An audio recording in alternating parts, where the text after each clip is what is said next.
সৌভপতি শাল্বরাজ কাশী রাজকুমারী অম্বাকে ভালোবাসতেন। অম্বাকে বিয়ের প্রতিশ্রুতি দেয়া সত্ত্বেও বিয়ে করলেন না। অথচ মহামতি ভীষ্ম অম্বার কথা শুনে তার কথার মর্যাদা দিয়ে সসম্মানে ছেড়ে দিয়েছিলেন।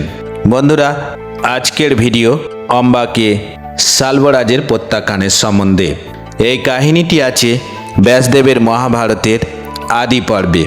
তাহলে বন্ধুরা, দেরি না করে গল্পে প্রবেশ করা যাক। ভীষ্ম ব্রাহ্মণদের সাথে পরামর্শ করার পর সিদ্ধান্ত নিলেন যে অম্বা কাশী রাজ্যে ফিরে গিয়ে তার মনের মানুষকে বিয়ে করতে পারবেন। মহামতি ভীষ্মের অনুমতি পাওয়ার পর রাজকুমারী অম্বা হস্তিনাপুর নগর ত্যাগ করে রাজা শাল্বের শাসনাধীন প্রদেশে গমন করলেন।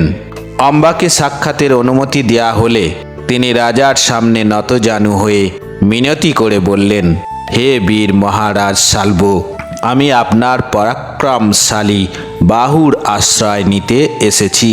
দয়া করে আমাকে আপনার রানী রূপে গ্রহণ করুন।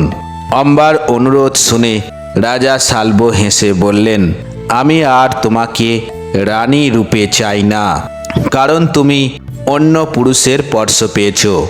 একমাত্র ভীষ্মই তোমাকে বিয়ে করতে পারেন। ভীষ্ম যখন তোমাকে অপহরণ করেছিলেন, তুমি স্বেচ্ছায় তাকে অনুসরণ করেছিলে। আমার মতন একজন রাজা যে বৈদিক জ্ঞানে পারদর্শী এবং সেই অনুযায়ী অন্যদের পথ দেখানোর কথা, তাহলে কি করে এমন একজন নারীকে তাঁর প্রাসাদে গ্রহণ করতে পারেন, যার বিয়ে অন্যের সঙ্গে নির্ধারিত?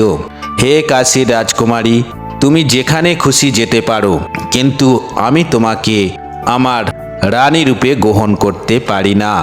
রাজা শাল্বের প্রত্যাখ্যানের কারণে অম্বা মর্মাহত হলেন। অম্বা আবার মিনতি করে বললেন, হে পৃথিবী প্রভু, আপনি যা বলছেন তা নয়।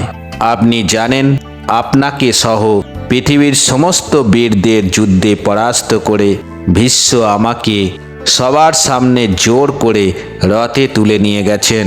শাল্বরাজ, আপনি ভালো করেই জানেন আমি স্বেচ্ছায় ভীষ্মের সঙ্গে যাইনি। আমি আপনার প্রতি অনুরক্ত। আমি আপনাকে মিনতি করছি, দয়া করে আমাকে গ্রহণ করুন।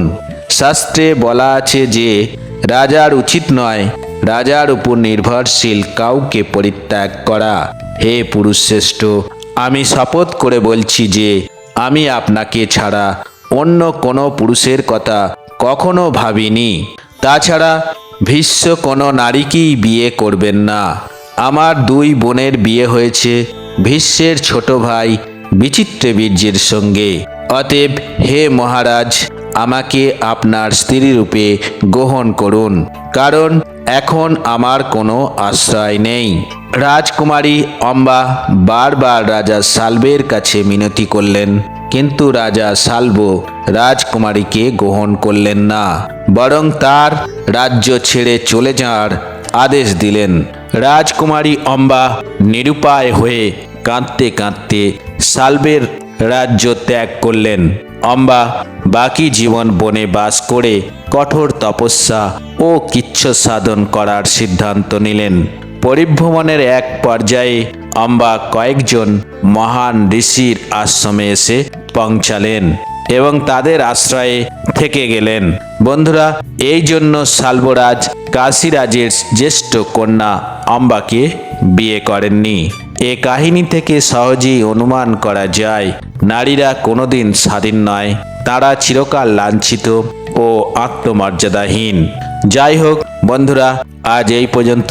যদি ভিডিওটি ভালো লাগে, বিধাতার কথা চ্যানেলটি সাবস্ক্রাইব করে পাশে থাকবেন। নমস্কার।